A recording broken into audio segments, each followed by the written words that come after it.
What was that 1 minute like before you went on stage? I was sweating. I remember I was wearing heels and I was thinking maybe it was not a good idea of wearing heels. Then I was listening to the speaker who went before me. There was a thought in my head that, have I forgotten my own script? When I try to be still and do these meditative practices, it kind of seems boring. Being in the silence is boring. How do you overcome that? So I'm going to start off with a TED Talk speaker explaining what is a breath work called Brahma. So told me about it, and she's going to make me do it too. All right, so it's called Brahmari. It's a technique, a breathing technique from yoga, where you make a humming sound like a bee. And what it does is that it has shown scientifically that it lowers your blood pressure, it improves your heart rate variability, it shifts your nervous system. Basically, in layman's language, your body becomes better at handling stress. So that was my purpose to start doing it. And the way to do it is that I request you to sit up tall. Okay. We'll be closing our ears, the ears, and the eyes, and make sure your jaws are unclenched. We'll inhale and exhale hummingly, just like this.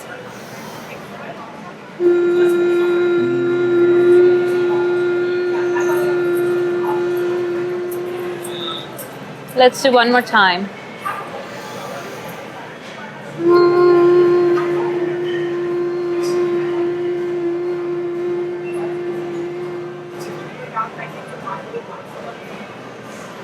There you go.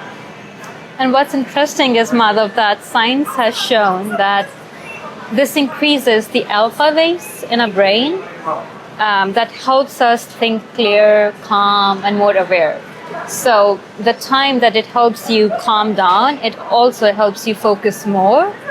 And that's why I love to do it.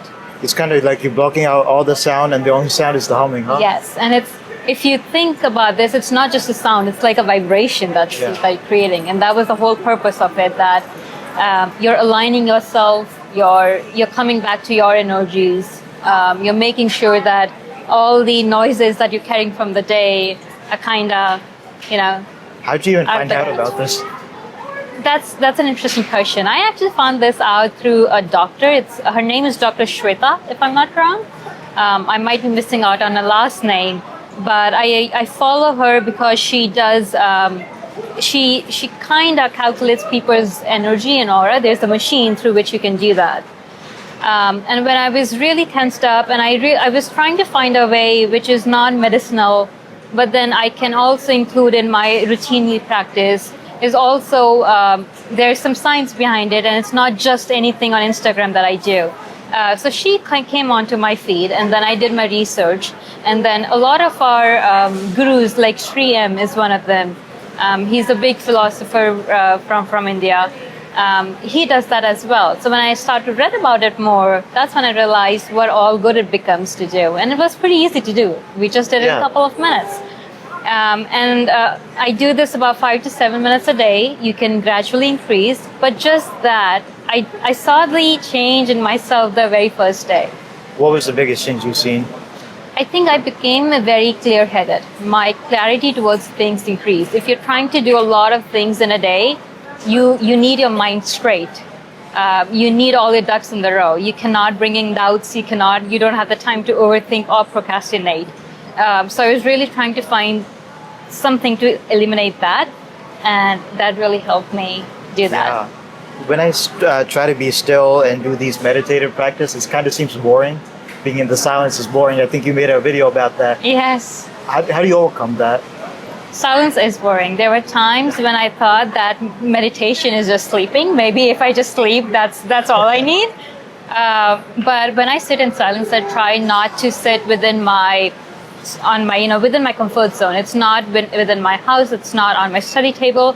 I usually go out, sit in an open lawn or open yard or just a garden, or near poolside. Sitting near water bodies has shown that it has a calming effect. So usually I try to go towards Lake Tavis and just sit down there for a while and do nothing, absolutely nothing. It's the best thing in the world. But then I'm very conscious about what I'm thinking. what thoughts I want to put energy into, and what thoughts I really want to tell myself, let's just cancel this. Interesting. But sometimes when I try to cancel thoughts, they just keep coming up. Yeah. You know, like don't think of an elephant. Yeah. Think of an elephant. Yes. So how does that process of negating some thoughts? Yes, I work think you? for me this is still a work in progress. But I've learned something from somebody, and I literally shake my head and I say, you'll see me sometimes just sitting by myself and doing cancel, just cancel, cancel, cancel. I'm not gonna think about it. I'm not gonna think about it. I do that. I consciously make myself hear that this is what I don't need. So you're coming on lane, the thought will come the 100th time, but the 100th time I'll do it, I do not need this. And I'll try to say the opposite of it. For instance, if I'm feeling anxious to go on the stage, there's nothing that I can do about it. I have to be on the stage in the next minute. So what I do is, I don't want to think about it, I'm anxious. I'm going to be the best speaker tonight. I'm all set. I know my script. I know what impact I want. I know my story. I know what audience I'm catering to. And I try to say the opposite of it. A lot of times loudly so that my ears can hear myself and not just in my head. So yes, from far away I might look like a fool, but this is what I do. Do you know Andrew Huberman? Yes. So he had a quote that you can't think your way out of overthinking. And that reminded me of a quote that I kind of made up, which is that if you're overthinking, you have to relax the most tense part of your body. Yeah. That kind of snaps you out of your head and puts you in your body. I don't know, do you do any body yoga or bodily things to get out of your head? Do you mean if I just exercise or move my body? Exercise could be one of them. I walk. Okay. I can walk a lot. I'm not the person who has the stamina to run a lot. So the next best thing is to walk. So I walk a lot. Sometimes I'll just dance by myself, or I talk to myself a lot in the mirror. So yes. Okay, what do you say in the mirror? Anything that, hey, you're looking good today. Really? Yeah. Oh my God. Why did you say those things in the meeting that day? Like, I'll try to make fun of myself. I'll try to humble myself. I'll try to boost myself. The days when I'm vulnerable, I also have cried in front of the mirror by myself, saying that you're stupid, you're crying about this. But yes, I don't know what it does or what's the science behind it, but there definitely is something that it helps you bring back to yourself. Yeah, I know about that exercise where it's like you look in the mirror and then 5 times you give yourself a compliment. Yeah. I tried that the first time and it feels so weird. Like I Yeah. never gave myself a compliment. It's like crazy Yeah. how weird it feels to look in the mirror and do that. Yes. Yeah. It does, and oftentimes I've been caught up by my friends that I'm talking to myself in a mirror and before heading out, I'm like, hey, you look great tonight, and they're like, what is she doing? But it makes me feel better about myself, and I don't have the need to for the other people to validate me or to make me feel good. I can make myself feel good. Okay, so I want to circle back to that 1 minute right before you went on stage for the TED Talk. What was that 1 minute like before you went on stage? I was sweating. I remember I was wearing heels, and I was thinking my feet were sweating, and I was like, maybe it was not a good idea of wearing heels. Then I was listening to the speaker who went before me, and while I was listening to her, there was a thought in my head that, have I forgotten my own script? And then I said the first line to myself. I was like, no, I'm fine. So I was absolutely, panicky. But at the same time, I kept on telling myself, all I have to start with is my first line. It's dark outside. I couldn't see the audience. The lights were on me. So I was like, I can't see anybody. It's just me, and that's all. So I pretended it's an empty room. It's just me. And I kept on telling myself that the first line, I kept on repeating the first line, that's all you need and everything's okay. Okay, so then you go on stage and you say that first line. What was that like? So my first line was, hi, I'm Janesha. So it wasn't hard to remember. But as soon as I was on stage, the light was on my eyes. And all I could see was just heads, shadows, and everything else was dark. I could see the cameraman at the back.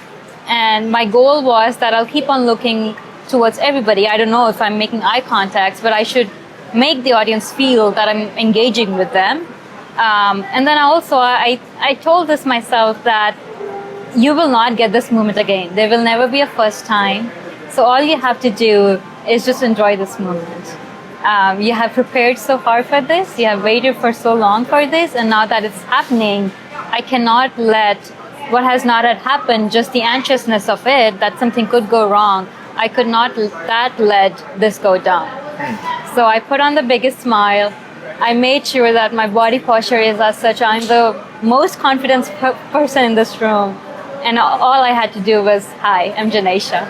And then from there, I bet like everything was so easy. It was easy. Yeah. It was like you go in some trance. I don't even remember what had happened until everybody started clapping, and I was like, okay, this is it. Wow. It felt like a trance. You start, and all you know is, okay, now I ended.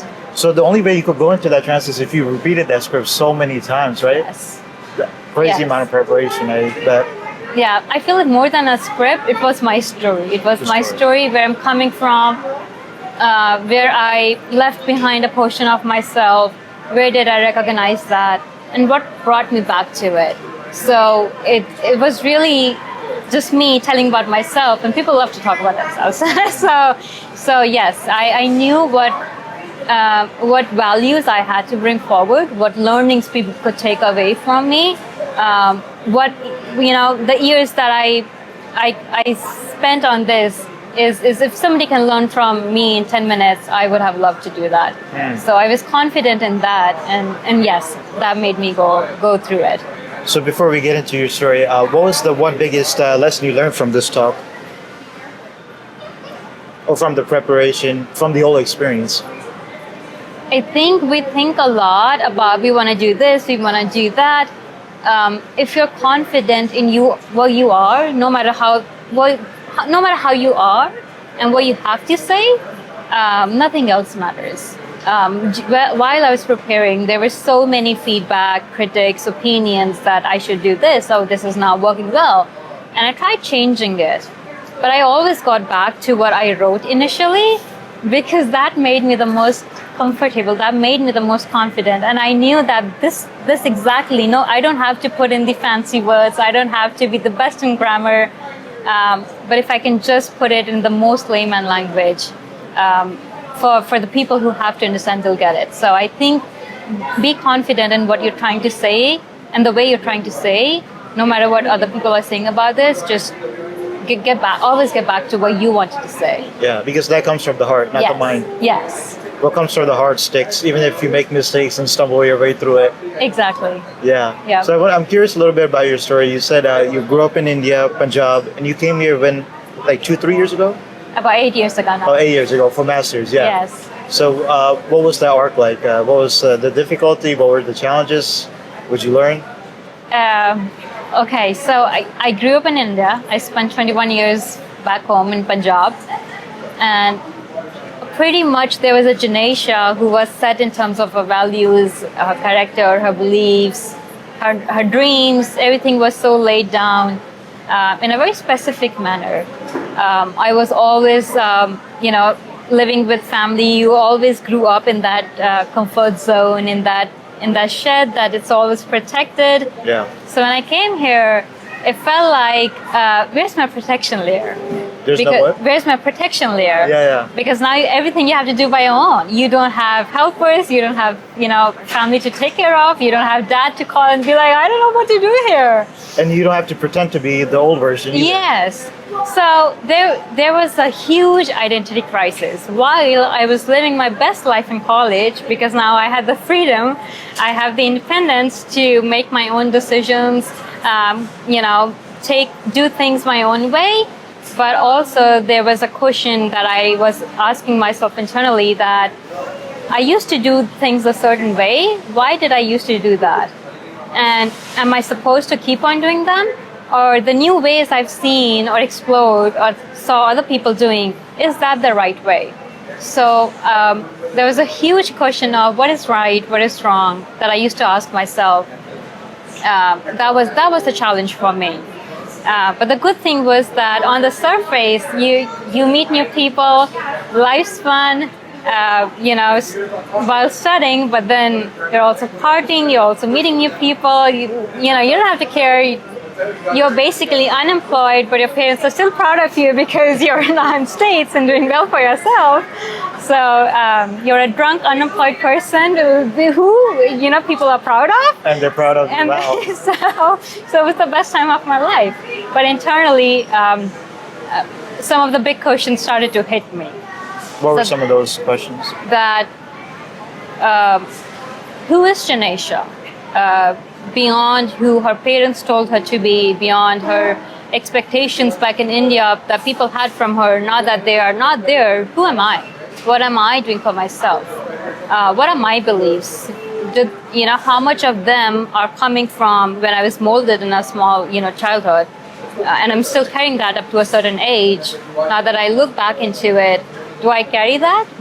But this is a whole new lifestyle. This is a whole new world. Do I change that? What is right? What is wrong? So I started questioning a lot of things.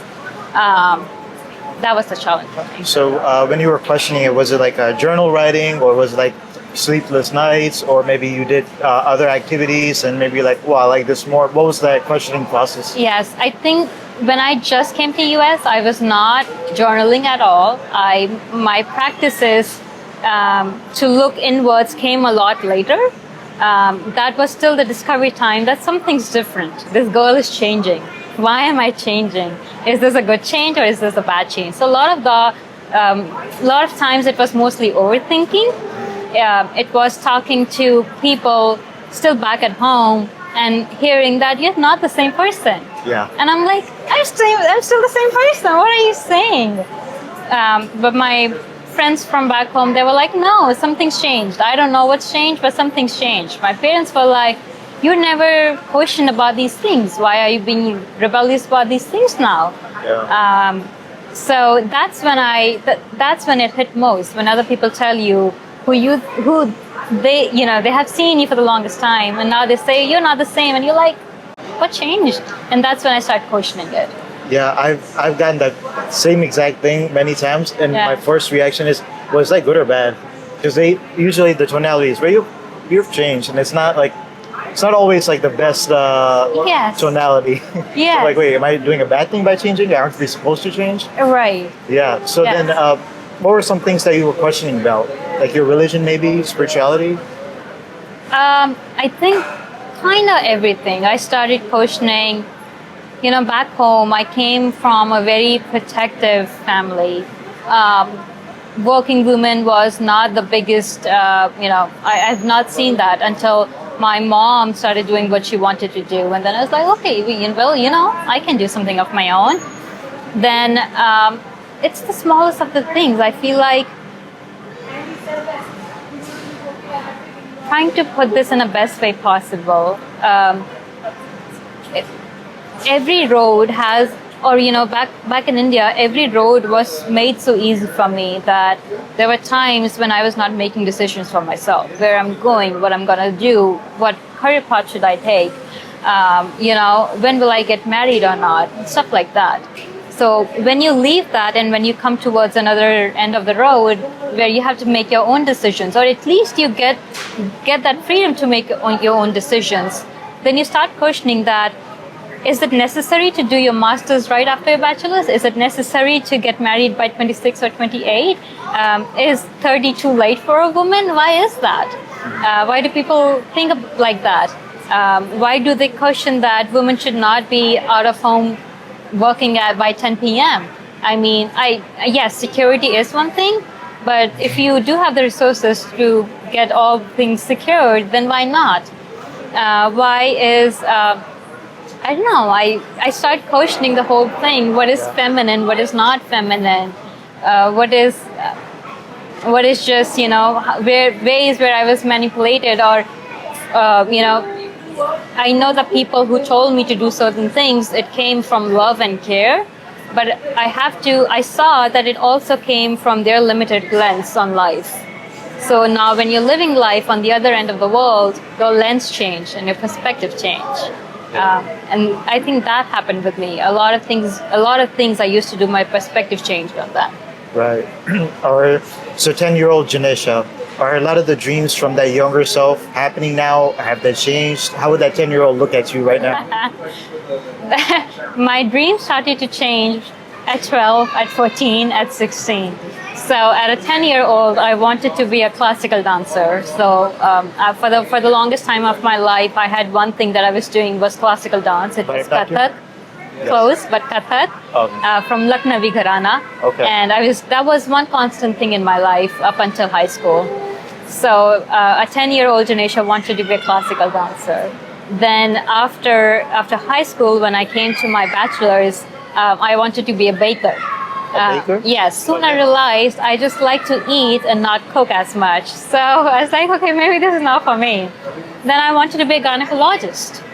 And at that time, I was told that, you'll have to studies up until your mid-30s or 40s, and by the time we want you to get married, and maybe this is not the field for you.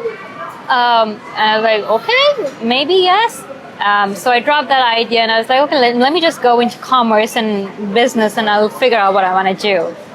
So I did that, but there was something in me that I also knew that I have to step away from this. I want to do something of my own. Like I was given everything. I had a very comfortable childhood. My parents did very well for themselves. But there was always this feeling that I want to do something of my own. So I have to get away from this to build something of my own. And one easy route was to pick up a master's, come to States. That'll give me at least that platform to build everything from scratch. So my dreams kept on changing. I think they're still evolving. Yeah.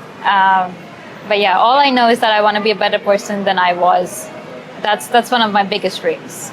Yeah. So you're a hustler. You do real estate, you're doing content, but you also mentioned that stillness is your secret weapon. Where'd you find the secret weapon? Yes, stillness is my secret weapon. And I figured that we love to hustle. I think that comes naturally to you when you're trying to do something, make a name for yourself. You have responsibilities that you want to take care of your parents. You want to give them the life they gave you when they are at their old age. You want to take care of your younger siblings. Just like you, I have a younger sister as well. So, I want to be at a stage where I can take care of her and give my parents the retirement life so they can just spend the good life that they should have. And that put me in a very hustle mode. You know how the horses wear that thing? Yeah. For the longest time, I kept on wearing that.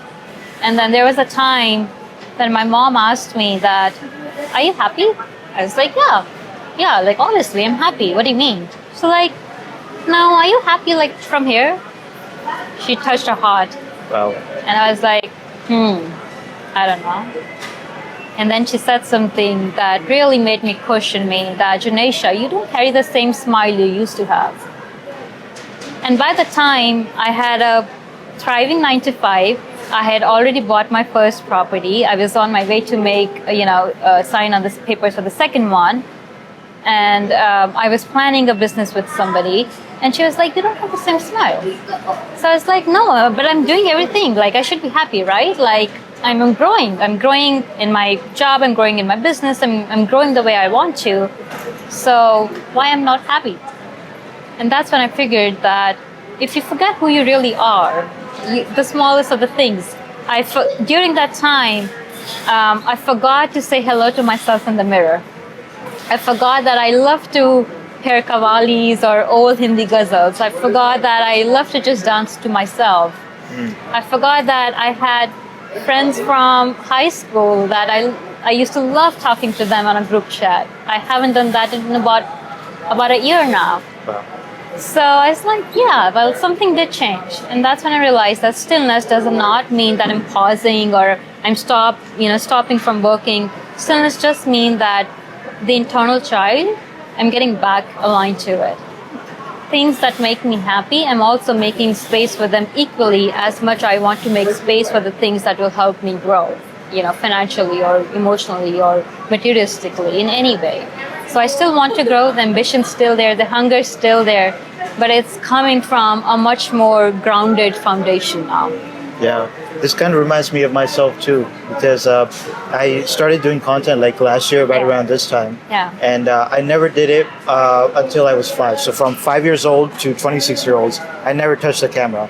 But when I was 5 years old, I Wow. loved to make videos. I used to force my sister to act in these videos. I would tell her what to do. Yeah. And this entire process has just been me connecting to my younger self. Yes. It's kind of like the same that you've been doing with whatever it is, singing, dancing, looking in the mirror. Right. So like kind of reconnecting with your childhood just brings a joy to life that you don't Yes. get from buying another property. Yes, that's so true. And that's what I used to think, that I was the happiest when I didn't had anything to care about. It was peace, right? Like, so I started questioning myself that what am I building all of this for if I cannot even have peace? And you cannot buy peace. It's always there. You just have to find it. Right. So I just tried to retract myself back to it. Yeah. What's the goal with your content now? My content, I think I really want to be out there for people who think that their voice is not powerful. People who have been told to be quiet because you have to act nice, or people who think that, hey, I cannot take a breath or cannot chill because what if I miss out on this? I want to be an example for them that you will not miss out on that. Here I am, still thriving at my work, still, putting down everything that I want to achieve in the next 3 months, 6 months, 12 months. But I'm still at a better space within myself because I can now say to my mom that I'm happy from here. Now she doesn't ask me that, hey, you don't have the same smile. Right. So I think you can carry both of the person you want to be and the person you always been together, and that's what I want to be for the people out there. So through my content is what I'm trying to do that. Yeah, that's the curse of the overachiever, which is that they sacrifice the happiness now for the success to eventually be happy. So they're trading their happiness now for success, which is what they think they're gonna get happy, but they could just be happy right now. Yes, it's so funny, isn't it? Like, and I said this in one of my videos that, you got a new job and you're like, yeah, I got this, 6 figures, I'm, senior manager, whatever. But 3 months on the line, you're like, maybe I should have gone for a senior manager. Maybe I should have gone for an associate director position. Oh, now I want a 250 package. Now I want, $500,000 package. Where does it end? So I think we try to find peace or happiness or whatever that is that really makes the heart happy in things that we think that will help us get there, but it's not usually there. Yeah. You told me that you finally found someone or some deity that you like worshiping, Krishna. Why does Krishna's story resonate with you? So Krishna, to people who don't know him or to know him, he is the source of love, the source of joy. If you have seen him, he's always smiling. He's always playing his flute, in the mischievous way. The way he has loved people around him, he's a benchmark of all of those things. And when I thought that, what would people remember me for? Or when I meet somebody new, how would I want them to remember me? Is that she's always smiling, she's always happy, she's joyous. And that's how I connected with him. Second, when I started reading about him, I told you initially that I started questioning what is right, what is wrong, right? There is no right or wrong. For me, something could be right, but for the same thing, your lens, it could be wrong. So what is right, what is wrong? And that's when I started to read more about him, what his teachings are. There's your truth, there's my truth, and then there's the truth. Yeah. So that helped me really clear my lens and change my perspective that there's nothing right or wrong. So it's all your karma, whatever you're meant to do, you do that. Whatever he or she is meant to do, they should do that. But what's the intention? Do you have integrity behind it? Do you have intentions behind it? Are you conscious about your actions? So those were the things I really connected with him. Any stories that stuck with you? Any stories in sense what? Any Krishna stories or anything from that tradition that you resonate with, or is it more of the characteristic? Any stories?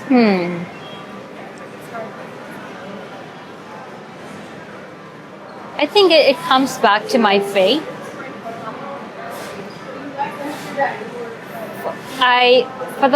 For some time, I had been preparing for something, and I really wanted that thing to go in my favor. It was not working out. No matter what I did, things were not happening. And then something stuck with me that if you really believe that there is God, and then that He is there to make things happen in your favor, there's also something you need to understand, that you might not get always what you want, but you'll always get what you need. So I started saying out to him that if you think this is what I need in my life, give it to me. And if you don't, I will never ask for this again. Wow. And I received an email at 3 a.m. the same night. The next morning I saw my phone, that thing that I had been waiting for so long, I received an email that this is approved and it's moving forward. Wow. So I don't speak about this because I feel there's something I believe in an evil eye, and I think there are energies out there that work like that. But then also there are protective energies, and if your aura is strong, energy is strong, it's good enough. But how do I explain this to somebody? How do you what? How do I explain this to somebody that it happened to me? Yeah. You really have to put your belief, your faith. You really have, when they say surrender to Him, you really have to surrender to a few things for them to make this magic happen. Yeah. It's I don't know if you've heard the word synchronicity. Yeah. It's a synchronicity. So like there's like two universes that we live in. There's the outside, Yeah. and there's the inside. Yeah. And many people that want money, they look for money, Yeah. and then they're like, once I get money, I'll be confident. Yes. But the law of reversibility is the exact opposite, which is that you feel like you're confident, and then the Yes. money comes. Yes. So it's like This kind of is that so switch. true. Yes. Yeah. And there's actually one more story that's coming to my head now, and about this I can talk more freely. Before coming to Austin, I was in Philadelphia, and I had a good job, everything was okay, but there was this hunger that, hey, I saw people doing well from me. Maybe I should have, gotten target for something higher. Maybe I should have challenged myself. I want a better job. I want a better paycheck. So I started writing down that I want a senior role in Austin or in Atlanta by October of 2022. My pay will be X amount, and I'm doing best at the job. I'm happy, and my parents are proud of me, and everything's fine. I started writing this, and I used to date it. So I made a slip, I tore half of a paper, I wrote the whole affirmation, I dated it, and I used to wrap it up and leave it. I forgot about that. I started applying, I started working on my skills, I started networking. I got a job in Austin. The day I was moving here, my friends came at my place, they were helping me pack everything. And one of my friends found that shit. And they came to me and they're like, you wrote this a couple of months back. How did you know you were going to get this job? Wow. And there was shock on their face. There was also some fear on their face that, how did she do this? Like, what did you do? I was like, how do I explain this? You have to put this into practice to really experience something like this. Like, if you really put something out in the universe, whosoever you believe in it, be it Krishna, be it you yourself, be it any God you believe in, any religion, anything that you believe in, it works. And if it's not working, that only means you're not doing it enough and not doing it right. Just keep on doing it, it works. That's a crazy story. Yeah. I can just imagine your friends like, Yes, his face was like, no way. Jin, you wrote this a couple of months back. How did you know you were going to get this job? I was like, And you forgot about it this whole I forgot time. about it. Wow. I knew that I will get this. And every affirmation I do, I start with writing, thank you, God, for giving me the senior role. I pretend that it has already happened. I'm living that life. But I still, at the back, I still keep on working for it. I still kept on replying. I still kept on networking. But I knew that I will get that by the end of October 2025. And it's funny. And 7th October is when I started my job at Whole Foods, where we're sitting today. Wow, that's crazy. Yeah. So is this a regular practice, writing notes? Yes. Okay. Also, something that I have to keep in mind is that what I did when I saw the power of this, I started writing everything. I want that. I want that. I did the same Yes, thing. right? And then you have to bring yourself back to conscious and humble yourself that it's not a magic pencil.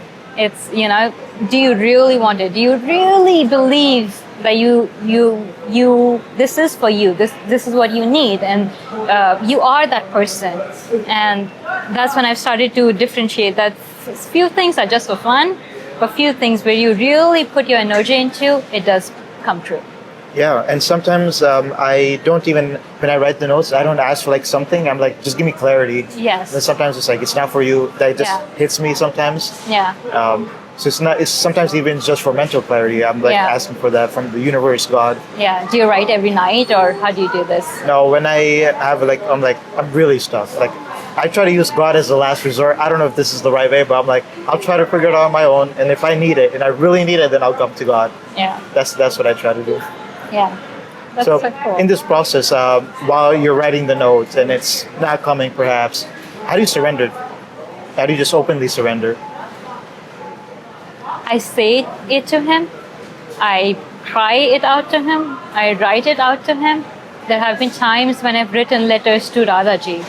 I literally say to Radhaji, like Shortcut. like this is for you. You better pay your attention here to me. Like there are times when I just, if something's way too heavy on my chest, or as you said, if I'm not getting clarity, I literally have a conversation that, hey, you put me in this position, so you give me a way out of this. I don't know what else to do. I really don't know. So unlike you, he's not my last resort. Okay. He's the resort for me. So if I'm to start something, I remember him. If I am to end something, I remember him. If I feel stuck, I remember him. And I always say that without that energy, or without his hand on me, I'm a very average person. I'm from a city, people don't know even, when I came to States, they have not even heard about it, from Ludhiana. It's a very small city in Punjab. What is it called? Ludhiana. Ludhiana. Yes. Yeah, I'd never heard of it. Right? So sometimes when I look back, that for someone like me who came from such a small place, had such a small lens on, my cousins used to make fun of me that she's coming from a gaon. Gaon means, a rural place. Yeah. How could I have done so much? It has to be him. So I believe that wherever I am, it is with the blessings of Krishna. There's no other way. For me, it does not make sense. So for me, he's the resort. Like, you have put me here, you better take me where I want to be. There's no other way. Yeah. So Krishna's a friend to you now. Like, yes. Do you have conversations with him? Yes. Really? And I mean, whenever I feel like. Yeah. And there are times when I tell Radhaji that he's not listening. Can you poke him? Can you tell him to get this done for me? So yes, I talk to him like I'm talking to you. I cry it out to him like I cry out to my mother. I yell to him like I yell to my sister that please, it's too much now. So yeah. Yes. This morning I woke up a little bit early, and I'm like, I have a mini temple in my apartment, and I was drinking coffee, and I'm like, why don't I just sit and drink coffee right there in front of him? Because you never think about that. Usually you sit when you want to pray. Yeah. But I'm like trying to break that professional relationship you have, make it more casual, and then that becomes more intimate. Yes. So I was drinking coffee while I was sitting down in front of my temple. That's so cool. Yeah. And this brings me to something that we do certain ways, like, if you're going to temple, be very, don't have a lot of fun, or, just be very professional or be very formal. And who says that? Yeah. Why can't I have a conversation like this with Krishna? Why cannot I, if the way I'm dressed up and go to temple? Yes, there is some ethics to be followed, and some. Now I understand why people say that, but I also question things that. Why do I have to go to a temple for God to listen to me, or to show that, hey, I'm religious? Why cannot I do that while I'm having coffee, like you said? Or, so somewhere between those lines, we put restrictions, we put limitations, and then we question, and then we're like, yeah, maybe we could have done it the way we want it to be. Yeah, that's so true. Like, I wanted to go to temple one day, and I had just come back from the gym, so I was in shorts and everything. Yeah. In temple, you can't enter like that. Yeah. And I'm like, wait, why can't I? I just entered and I'm like, I'm going to temple. I'm going to meet every deity in my shorts. Yes. Not that I make it a regular practice, but it's like you need that informal relationship for it to Yes. be a relationship with God. Yes. And I think a lot of people just go there because it's like a tradition. It's just a tradition, or for many of them, it's just a routine that they have to go. It's a funny thing that when you were saying that the shots thing back in North India, ladies always cover their heads with chunni or something while they're going to a temple, right? And I always did that. But when I came to Austin, there's a temple here, the Hindu temple. I went there, Yeah. and nobody was having any cloth. None of the ladies were wearing any chunni over their head. And I wondered why. I was like, that's not right. And I was the only one who was, covering her head on. So I asked one of the ladies that, hey, why none of you cover your heads? And she's like, back in South, we only cover our heads when somebody has died. So it's during an unauspicious thing. I was like, oops. And that made me think that, our beliefs, our traditions, our values come from a very specific route. But then what I thought right is not a thing in their tradition. And so that was that. You can do anything. Like, will that change my love or my faith towards him? Probably not. That is so cultural, right? Like Yeah. in the North, you said that they wear for respect. In the South, it's almost like during a funeral. Yes. Muslims wear it all the time. So it's like Yes. so like culturally dependent. So And like culturally God is like, lensed on. I don't care about any of this. Yes, yes. Do you love me from your heart without any doubt that I'm there with you? Or for the people who do not believe in him and they believe in themselves, that's good too. There have been some sayings where they said the Brahma is within you, so that's okay too. But do you believe in yourself without any doubt? Is what I think. That's what faith or surrender to me is to me. Yeah. So growing up, of course, you were religious traditionally. Then maybe you went out to college, questioned everything. Yeah. Now you're making a full circle back. Yes. What does that feel like? I think growing up, I was being told to do the things that I'm doing right now, but I was not being told the reasons to it, right? Like, why do they say that, hey, believe in this or do that, or when you feel weak or when you think you need clarity, pray to God. I was being told of them, but I was never told the why behind them. So I always questioned it. I just did it because people around me were doing it. Then I came to US and I became an opposite person. I was like, God, who? Like, okay, party Thursday, the weekend started on Thursday, no care in the world, everything's fun and chilled. And then when that phase got over, and then it's really started to hit me, okay, I do not want to live my life just like this. There has to be some purpose to it. There has to be something behind my name. Like, if I really want to build my name, maybe some people can do it by partying all the time. I'm definitely not one of them. So what are my strengths? And when that shift started to happen, I came back to the full circle, as you said, to the person who always I was. But now instead of doing things, I started finding reasons behind them. Why would I want to do this? Why want I look more into myself? Why would I want to meditate? Why would I want to pray? So why would I want to journal? Now that I know more of that and how it can really help me, so instead of just doing it because people say, I'm doing it because I can see that it works for me. Yeah. Would you mind sharing that story about how you found Krishna through that astrologer? Yes. It's funny. So Krishna came in my life through people around me. I met a really good friend, and his East is Krishna and Radhaji. And he used to tell me stories about him. So that was the first part. I was like, okay. But that's when I started watching Mahabharata, and I started seeing all the things. And still, I wasn't too much into it, but I enjoyed what I was hearing and what I was seeing, and it had started to make sense to me. Then there is something called astrology that I believe in. My parents believe in it too, and for the longest time I was like, I don't believe in this. Like, what would happen if I wear a ring? Like, come on. But then when I started learning the science behind it, that's when things started to make sense to me.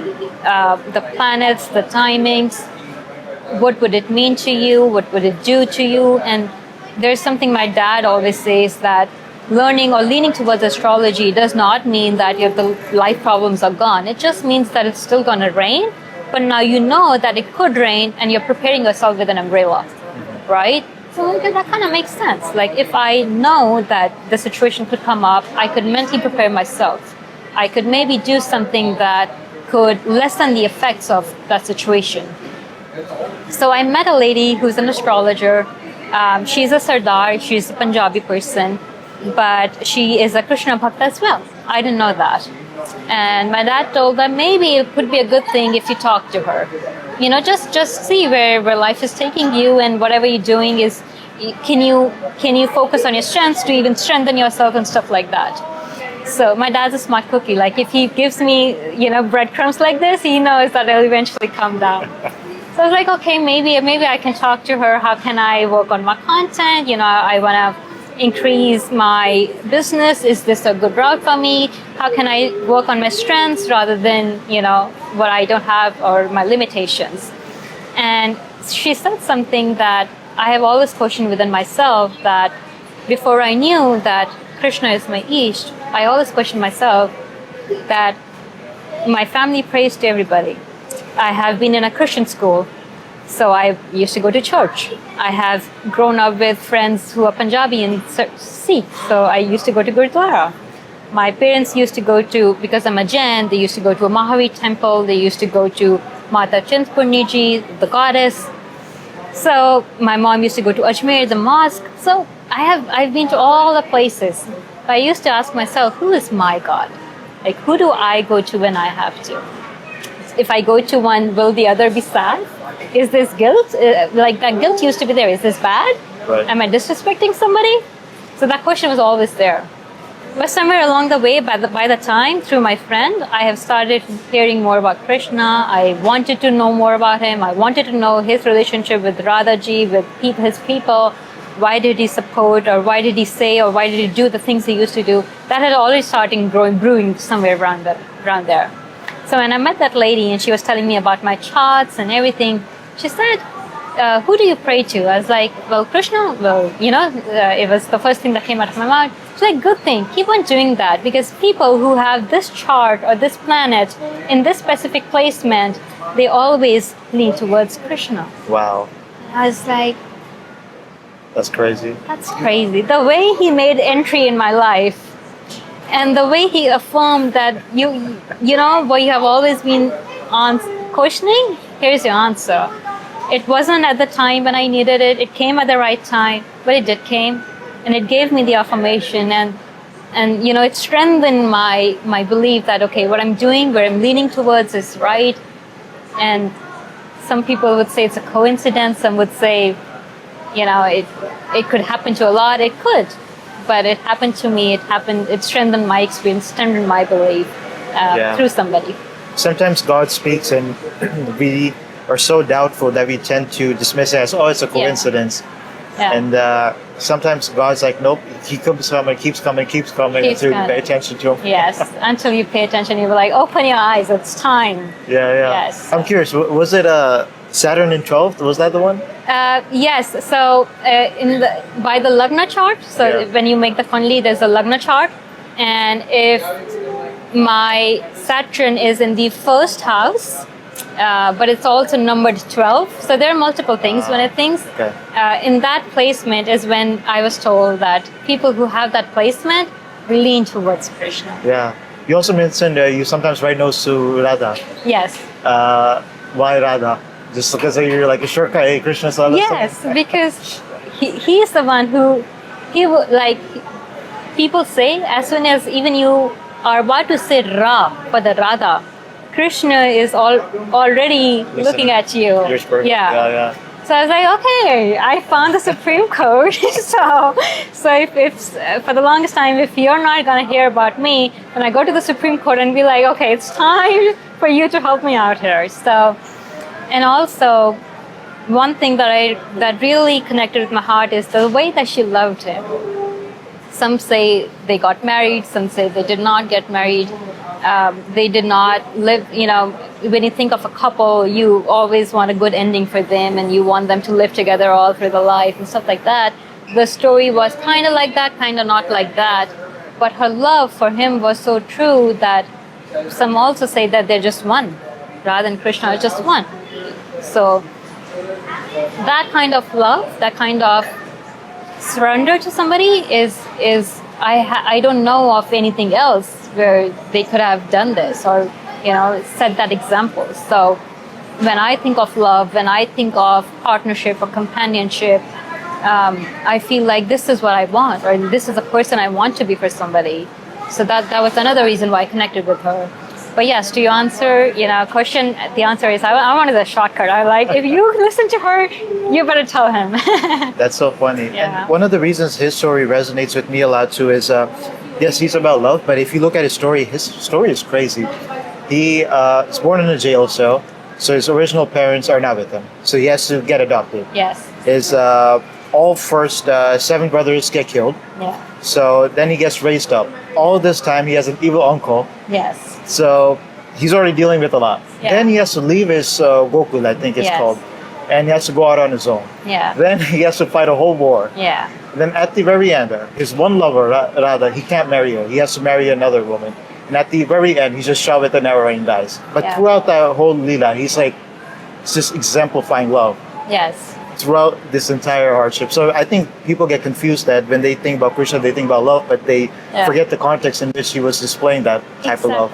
Yes, that's so true. And people always, make fun that he had so many wives because, but you never understood the story behind it. What was he trying to set as a benchmark for the society? He did that for those women so that they would have a name because in those times it was needed. But one thing I really like about Krishna is that he's an example that as times changes, you got to change yourself too. Like if it's something that I believe is that if you're good, good will come. I don't think that in this era that's true.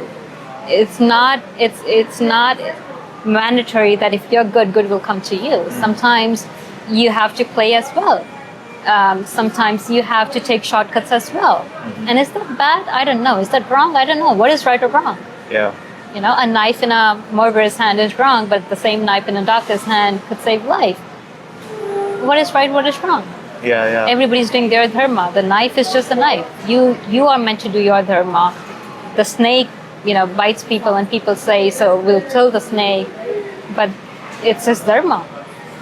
So that's what I resonate with him. That, and you're so true when you said that throughout the life people say, he does Ras Leela and he does this and that. But do you understand why he did that? What times was he in? What's the context? What's the lesson that he wanted to give from that?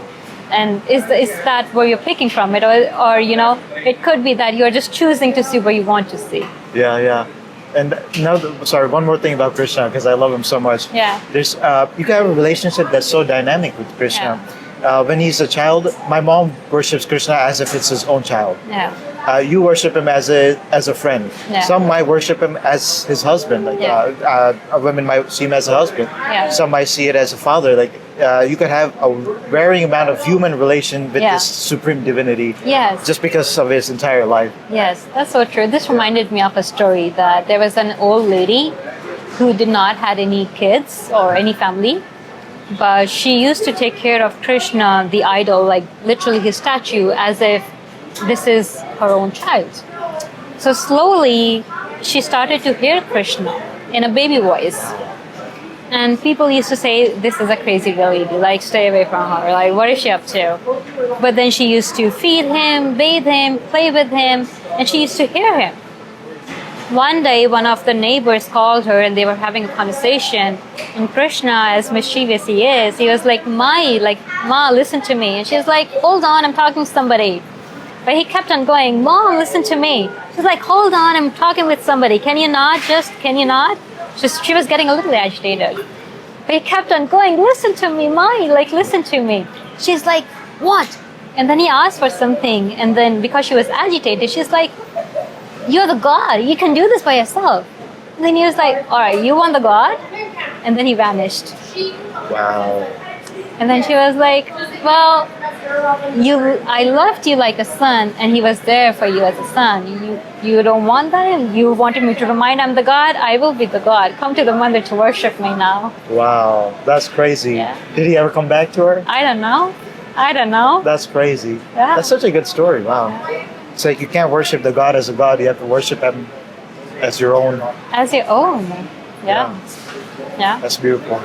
So to wrap it up now, what is your dharma? What is the next thing that you've been working for? You did the TED Talk, you're doing real estate. What's the next big thing for you? I think all those things will still keep on building up. By the end, I want to be the person who's better from what she was yesterday.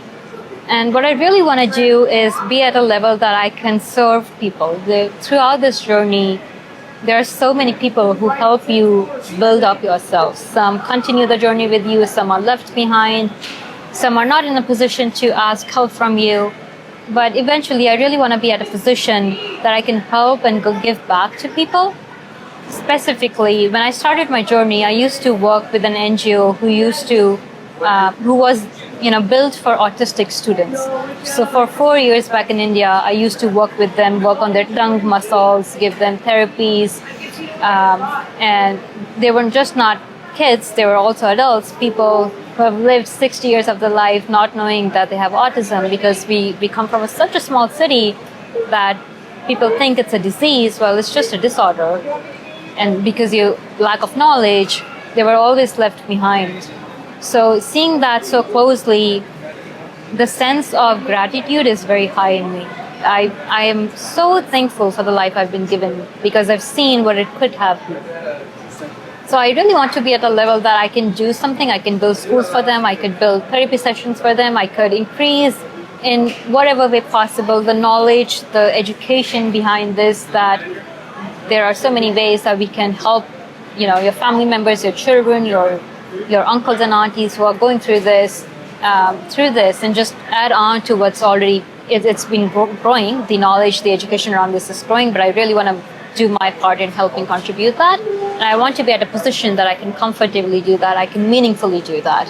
So yes, financially, materialistically, the ambition's on, the hunger's on, the purpose I know. And as forward as I go, I really want to move internally towards myself as well. Be the better person, be somebody that people feel nice to talk to, have that energy that, if I walk into the room, people can sense that, and they feel the warmth, they feel the love, they feel the joy in me. If I can do that, I think I'll be happy, I'll be at peace. Yeah, I think you're already doing it. This is fun. Amazing. This is fun.